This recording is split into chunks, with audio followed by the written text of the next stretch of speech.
Всем привет и спасибо, что заглянули ко мне на кухню, где я с такой любовью делаю для вас всевозможные рецепты, которые простые, недорогие и, самое главное, полезные. И сегодня я предлагаю вместе со мной сделать блюдо для тех, кто любит суши, но находится на низкоуглеводном питании, или же на кето, или же на стадии похудения. Короче говоря, тем, кому нельзя есть рис. Так вот, мои хорошие, сегодня мы с вами сделаем совершенно вкуснейшую, такую, знаете, закуску, которую вы полюбите и будете есть абсолютно с чистой совестью. И давайте вместе ее приготовим. Для приготовления нашего блюда нам понадобится силиконная форма для маффинов, маленькое полотенце, столовая ложка, ложка силиконовая для вымешивания, маленькая мисочка с водой. И из продуктов питания 400 грамм филе лосося, которое я порезала вот такими маленькими кубиками, 4 листа рисовой бумагой, которую я тоже порезала на 4 части. И также порезала на 4 листа нури, 150 грамм сливочного сыра, 4 крабовые палочки, это 80 грамм получается у нас, пучок зеленого лука, столовая ложка кунжутного семени, столовая ложка соевого соуса, столовая ложка соуса шрирача и столовая ложка рыбного соуса. Вот такие вот продукты нам сегодня будут с вами нужны. Ну и давайте приступать готовить. Первым делом мы с вами должны приготовить начинку для наших суши. В порезанный лосось мы с вами должны добавить зеленый лук, крабовые палочки, сливочный сыр, рыбный соус, соус шрирача, ну и соевый соус. Теперь все это хорошенечко мы должны вымешать. Я взяла силиконовую ложку, мне так удобнее. Вы можете это сделать просто руками.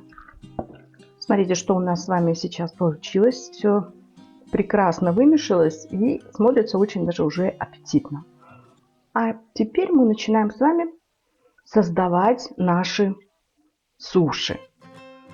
Берем форму для маффинов, маленькую мисочку с водой, порезанную на 4 части нури и рисовую бумагу.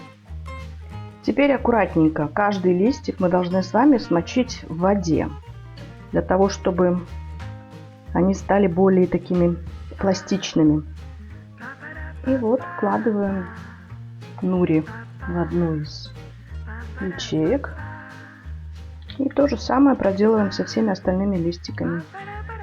Они очень легко ложатся в формочки и стали такими пластичными и эластичными.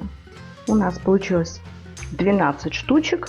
Теперь мы на нури должны положить нашу рисовую бумагу, которую также должны смочить в воде.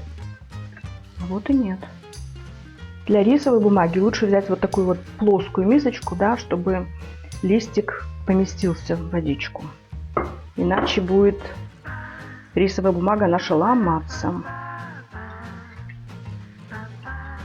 Все, окунули. И она тоже делается такой пластичной. Подержим ее буквально минутку.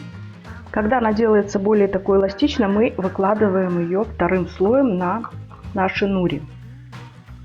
Видите, не должно ломаться ничего. И то же самое проделаем со всеми остальными листиками. Можно их класть прямо один на другой. Ну, смотрите, чтобы у вас ничего не склеилось. Но так будет быстрее, во всяком случае.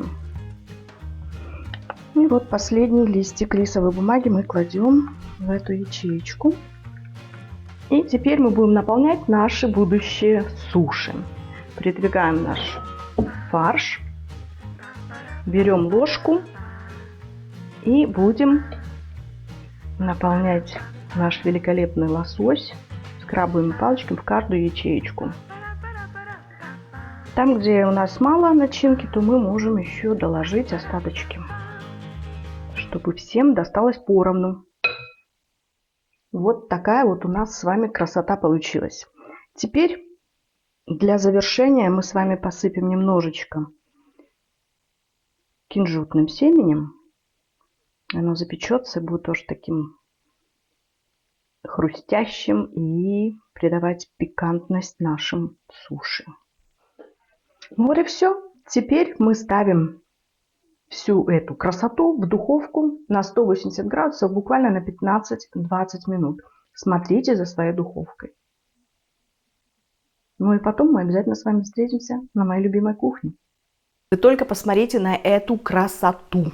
Вот немножко вам ближе поднесу и обязательно фотографию вам, конечно же, прикреплю под этим видео. Пахнет очень и очень вкусно. Выглядит красиво. Вкусно неимоверно. У меня получилось 12 штучек. Я одну, естественно, уже попробовала. Обязательно сделайте. Можете даже вместо лосося, если у вас нет семги, да, можете взять форель или киту. Какая рыбка у вас есть, какая вам как бы доступна по цене. У меня просто вот сейчас был лосось, потому что перед Рождеством у нас все цены, к счастью, идут вниз, и можно любую рыбу, и там утку, и все что угодно купить, ну, гораздо дешевле, чем перед этими праздниками. Поэтому я сейчас как-то сделала очень много разных рецептов именно с лососем, которые я тоже очень люблю. Но это такое небольшое отступление. Попробуйте, очень вкусно, очень полезно, потому что здесь же омега-3 в рыбе, да, и в водорослях нури. Это шикарно, великолепно, полезно для нашей щитовидной железы. В общем, одни полезности в этом рецепте. Пробуйте обязательно свой вот соус. Может быть, немножко можно... Я добавила 1 столовую ложку соевого соуса. Можно было бы, мне кажется, немножко меньше добавить. Не 1 столовую ложку, а 1 десертную ложку, если те, кто любят менее соленое. Ну, хотя не пересолено, все очень вкусно получилось. И, опять же, полезно. Можно это брать как на перекус. Такую красоту можно подать и как закуску к праздничному столу, к новогоднему столу. Да вообще, очень-очень удачный рецепт. И попробуйте его сделать вместе со мной. Я вам это просто-напросто рекомендую. Ну что, дорогие мои, буду прощаться, не буду отнимать ваше время, потому что я такая болтушка, могу говорить и говорить. Спасибо, что были и сегодня у меня в гостях. И до новых встреч, до новых вкусных, полезных, быстрых рецептов. С вами была любящая вас Виктория. Пока!